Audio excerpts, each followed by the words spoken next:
A family gathers around the dinner table. Their radio sits on the kitchen counter. The kids and their father sit in their seats while their mother serves each plate and sets each one down, one by one. She serves her own plate last, but before sitting down, she remembers to turn on the radio and flips through different stations. It's time for everyone's favorite show. They listen every evening during dinner. And as they're eating and laughing, the show suddenly stops, and a disturbing message plays over and over again. These radio frequency hijackings or broadcast signal intrusions don't happen often, but when they do, it ends up a mystery. And in most cases, the people that cause these are never caught. My name is Edwin, and here's a horror story. Before streaming services like Netflix or Hulu, and before network television, radio was the form of entertainment for most American households. While scientists and researchers were experimenting with radio in the late 1800s and early 1900s worldwide, in the United States, the first commercial radio stations began broadcasting in the 1920s.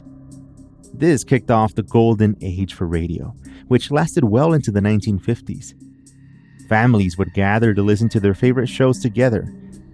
The most popular drew in millions of listeners. By the year 1931, the majority of U.S. households had at least one radio.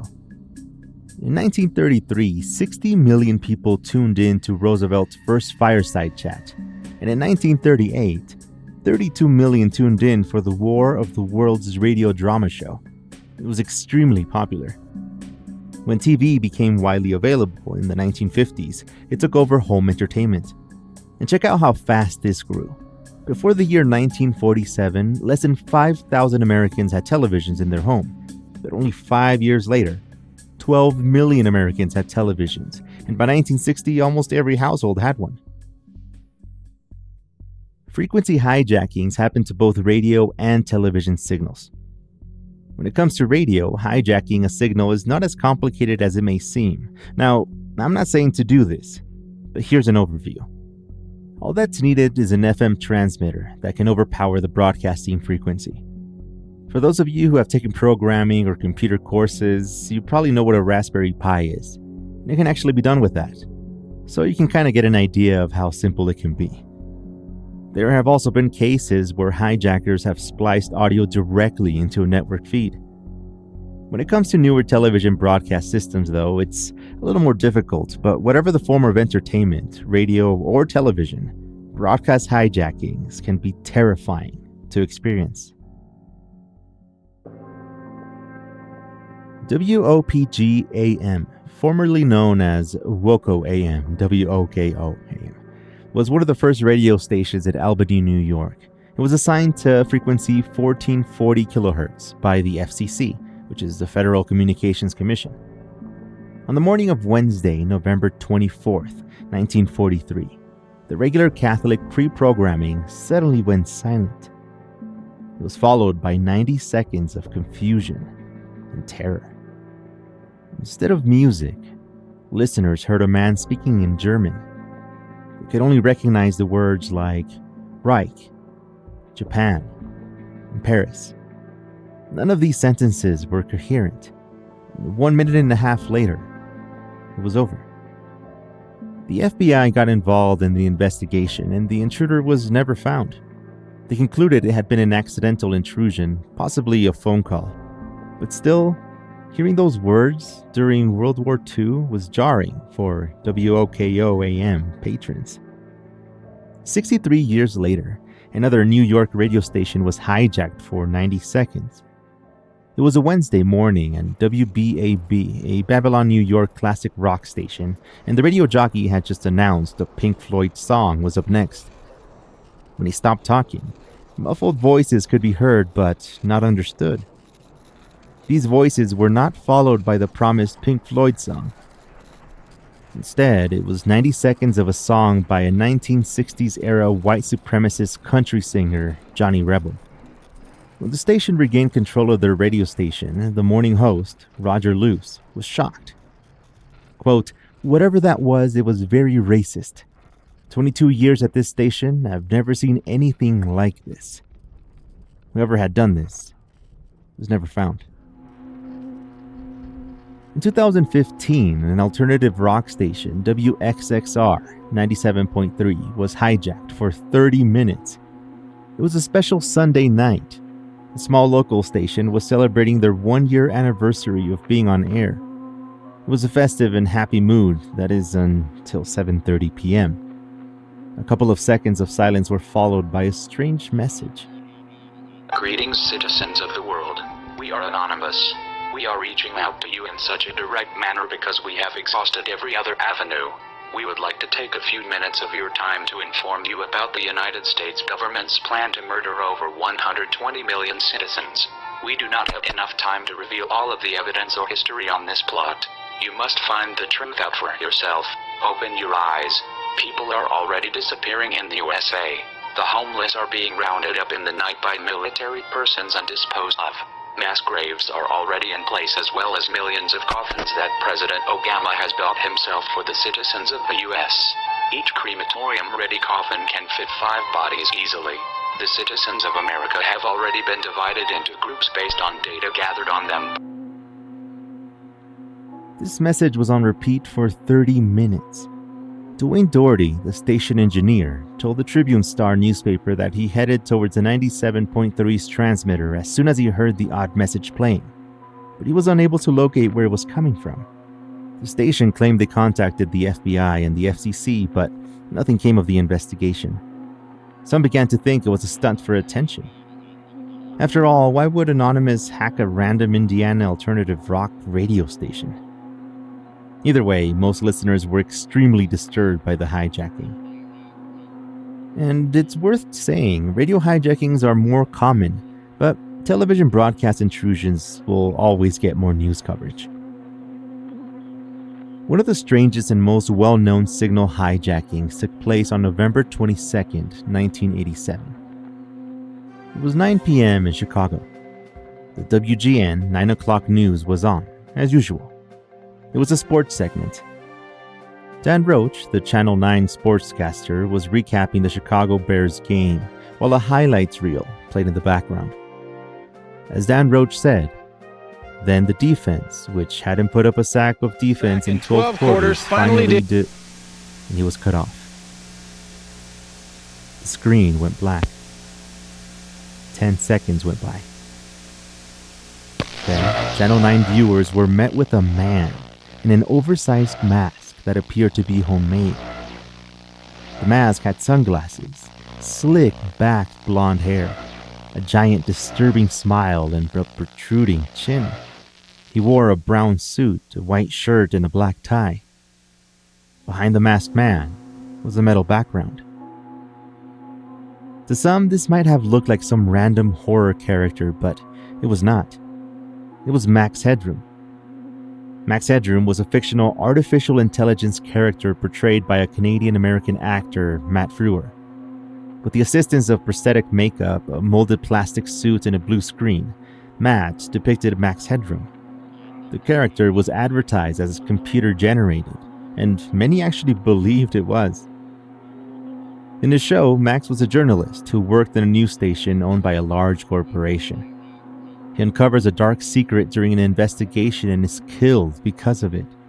After his murder, Max's hacker friend preserves his brain and uploads it to a network. Max then becomes a digital news anchor who exists only inside of broadcast signals and computer systems. He drops into television broadcasts. According to his creators, Max's personality was meant to be a satirical exaggeration of the worst tendencies of television hosts in the 1980s. Those who wanted to appeal to youth culture, yet weren't a part of it. If you were going to hijack a news channel, this might have been the best disguise to choose. Channel 9 news viewers stared in confusion as a person disguised as Max Headroom laughed and bobbed his head. This lasted for 25 seconds. The screen went black and Dan Roach was back on the screen. Well, if you're wondering what's happened, so am I. Actually, the computer that we have running our news from time to time took off and went wild. So what we're going to do is start over from the top with the Bears and tell you once again about the 30-10 victory they had over Detroit today out at Soldier Field. We'll show you from the top and show you again the change that they made. Channel 9 News proceeded with the regular scheduled program while studio engineers searched the building. It was assumed to be an inside job, but no one was found on the site. It was quite a disturbing interruption for those who witnessed it, but it wasn't over. 2 hours after the Channel 9 o'clock news, local PBS affiliate WWTW was airing an episode of Doctor Who.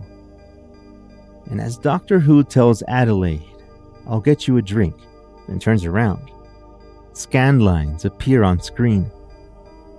Instead of Doctor Who, viewers were met with a man disguised as Max Headroom again. Only this time, he has an incoherent message. I'll get you a hot drink, miss. Still some dry clothes. These are freaking nerds. Checks worse than freaking oh, Jesus.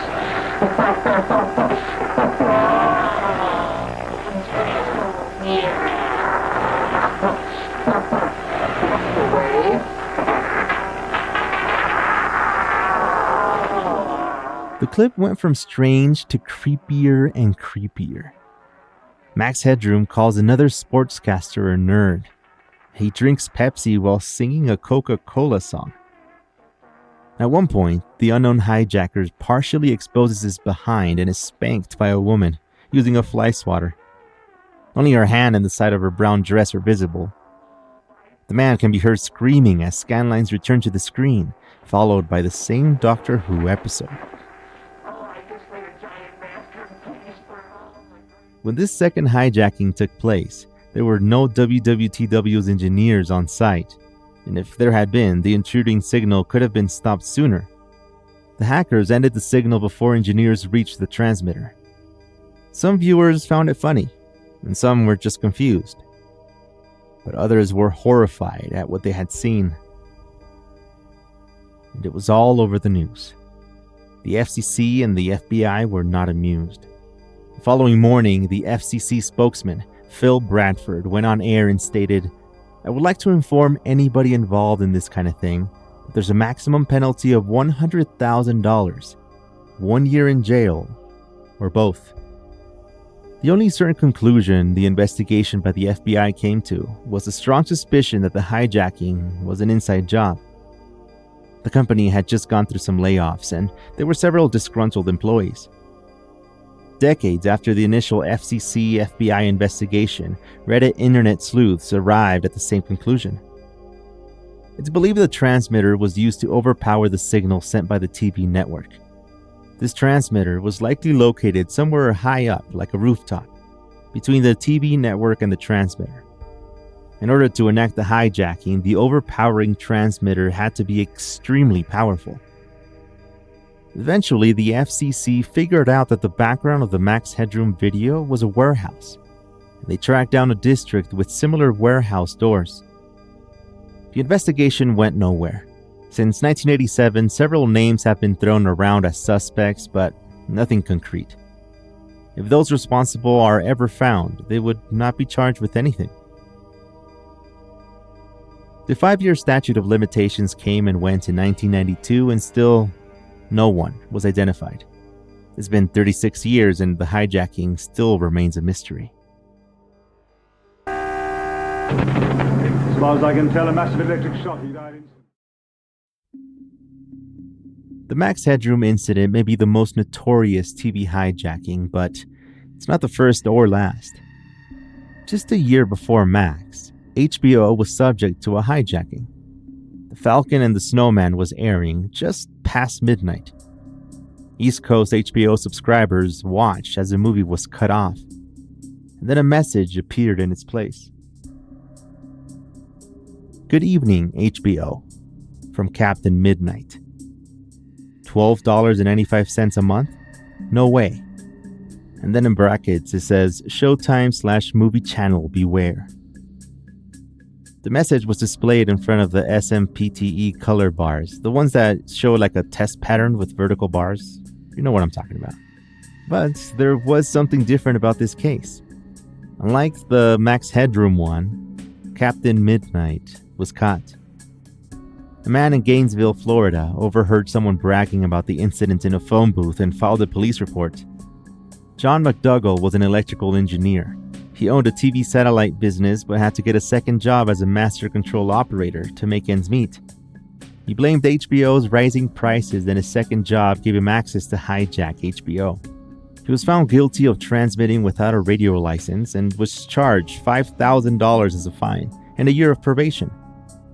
After Captain Midnight, satellite jamming became a felony. These broadcast signal intrusions are confusing and bizarre for viewers. I don't know if you've ever seen one. But because screens go black, it's easier to identify as a hijacking. Other intrusions have been just as creepy, but more difficult to identify as fake. Sometimes, when we're watching TV, a buzzing alarm goes off, followed by a banner that contains text on the screen and sometimes a voice message. The show remains in the background. This is the Emergency Alert System. I'm pretty sure you've heard of it. It is a national warning system in the United States, and its purpose is for authorized officials to broadcast emergency alerts and warning messages to the public via cable, satellite, and radio. It was implemented in 1997, replacing an older alert system, and is usually used for local weather warnings or emergencies, though it is not perfect. When the wrong message is broadcasted to the public, it can cause a panic and hysteria. On January 13, 2018, at exactly 8:04 a.m. in Hawaii, the Hawaii Emergency Management System sent out an EAS, a warning, of an inbound ballistic missile. And the alert claimed that it was not a drill. It read, "Ballistic missile threat inbound to Hawaii. Seek immediate shelter. This is not a drill." Hawaiians all received that message straight to their phones. In their televisions, they heard the following message. The U.S. Pacific Command has detected a missile threat to Hawaii. The missile may impact on land or sea within minutes. This is not a drill. The television broadcast stated, "If you are indoors, stay indoors. If you are outdoors, seek immediate shelter in a building. Remain indoors well away from windows. If you are driving, pull safely to the side of the road and seek shelter in a building or lay on the floor. We will announce when the threat has ended. This is not a drill. Take immediate action measures." Of course, chaos ensued. Hundreds ran for cover at a gymnastics meet in Kailua. Motorists sped to find cover inside of tunnels. Students at the University of Hawaii ran for shelters only to find them locked. Cars were speeding at over 100 miles per hour trying to head to bomb shelters. All phone lines were jammed, 911 calls didn't go through, people couldn't contact their loved ones. People recorded their last goodbyes. One man even had a heart attack after saying what he thought was goodbye to his children. 20 minutes went by before the Hawaiian Emergency Agency stated no missile threat to Hawaii. The problem? They sent it out in a tweet. The message didn't even reach those who weren't on the social media platform. Another 18 minutes went by before the emergency alert system alerted all mobile devices that it was a false alarm. It turns out an employee had accidentally pressed the wrong button. Instead of activating the drill, he activated the real alert. Mistakes with the EAS can be serious. While many false or accidental messages have been mistakes, the system has also been hijacked in the past. It was a Monday morning, February 12, 2013. The Steve Wilkos Show was on KRTV, which is a local channel in Great Falls, Montana. In New York, some were watching The Bachelor. Others a show on the CW or Pancake infomercials. They all got the same message. Civil authorities in your area have reported that the bodies of the dead are rising from their graves and attacking the living. The bodies of the dead are rising from their graves and attacking the living. Follow the messages on screen that will be updated as information becomes available. Do not attempt to approach or apprehend these bodies as they are considered extremely dangerous. I repeat, civil authorities in your area have reported that the bodies of the dead are rising from their graves and attacking the living. Follow the messages on screen that will be updated as information becomes available. Do not attempt to approach or apprehend these bodies as they are considered extremely dangerous. This warning applies to all areas receiving this broadcast. Tune in to 9:20 a.m. to get updated information in the event that you are separated from your television or if electrical service is interrupted. What is known is how the EAS system was hacked. The EAS uses decoders that allow authorities to interrupt broadcasts. The company that makes these decoders, Monroe Electronics, released public firmware updates for DASDEC 1 and DASDEC 2, which are the decoders utilized by the EAS. This firmware update included a private root security shell key. Now, I know this is a lot of techie stuff, but stick with me. What it means is that with this information, anyone with the skills can use it to manipulate any emergency alert system. Monroe Electronics released a firmware update to fix their prior mistake 2 months after the hijacking incident. Signal hijackings also seem to have their place during wartime. These incidents aren't new to the Russia-Ukraine region, but they have increased dramatically since the invasion. In January 2023, television signals in Crimea were hijacked and broadcasted a speech by Ukrainian President Zelensky. The next month, in February, hackers struck again. This time, Crimean radio stations were hijacked to broadcast Ukraine's national anthem in a speech by Kirilo Budanov, the head of Ukraine's military intelligence. False warnings of inbound missiles were broadcasted in the same month, all across Russia. On May 9th, Russian satellite TV guides were hacked.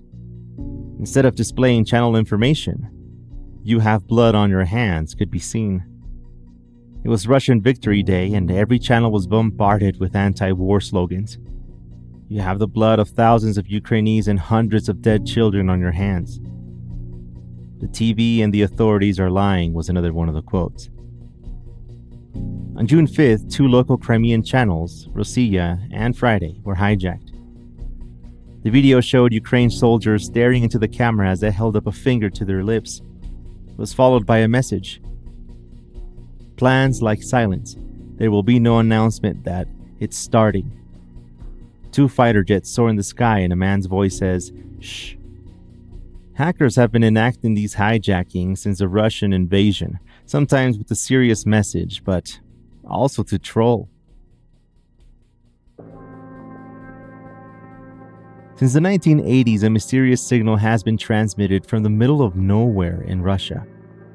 The signal is known as the buzzer and has spawned countless theories. The buzzer is a shortwave radio station broadcasted on 4625 kilohertz. In the beginning, it transmitted a 2-second beep over and over again. And then in the 1990s, it transmitted a buzz repeating at a rate of 25 per minute, 24 hours a day. In 2003, it changed again. This time it was a higher tone that lasted longer. And if you tune in now, it's back to the familiar 1990s sound. It rarely deviates from these repeating tones, but every once in a while, the buzzing stops and voices can be heard. At first, these voice messages were extremely rare. In 1997, a man's voice read something like the following: "Ya UVB-76, and then Ya-UVB7, 18008, Bromall 74 27 99 14, Boris, Roman, Olga, Mikhail, Anna, Larissa, 7437914. In 2001, another message was heard. "I am 143, not receiving degenerator. The stuff comes from hardware room." Behind the buzzing, muted and unintelligible voices can be heard, as well as the occasional noises. This has led many to believe that this is not some pre-recorded tone. Instead, it is a manually produced sound. The buzzer went silent in 2010, and it resurfaced later from a different location and a different name. The former transmitter was located in a remote Russian village near Povarovo, Russia, 10 kilometers northwest of Moscow. It was then moved near St. Petersburg next to the village of Karo-Massiv.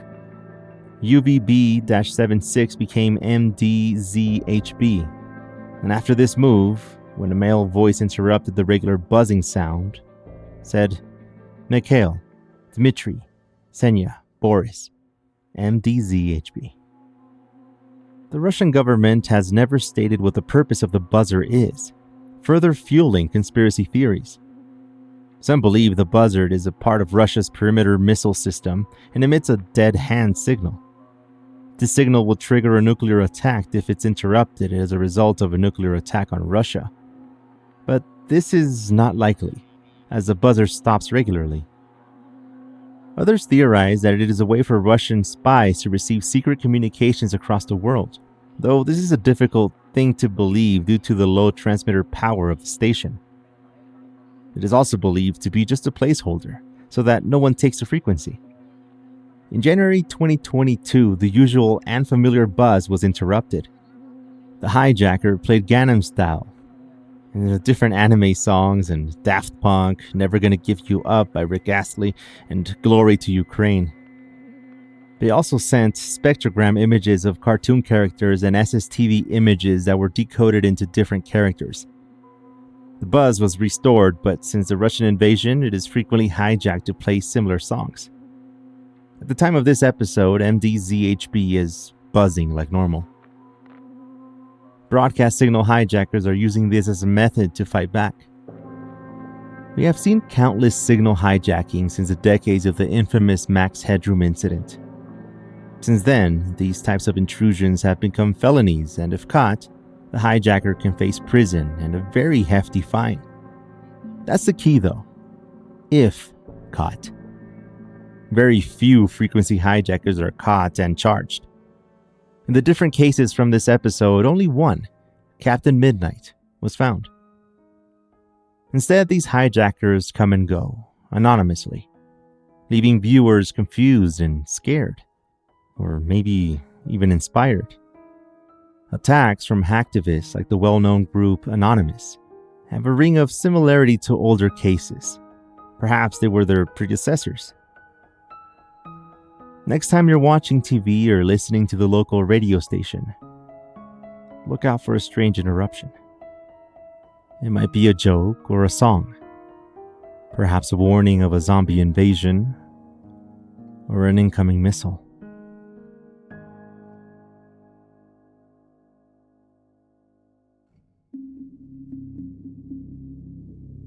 Send in your ideas for horror story to me on Instagram or via email. I'll leave it in the description of this episode. Up next, check out our other shows from Scary FM, like Scary Story Podcast or Scary Mystery Surprise. If you want to support us, try out Scary Plus over on scaryplus.com or over on Apple Podcasts. Of course, you can also help by leaving a review. Thank you very much for listening. See you soon.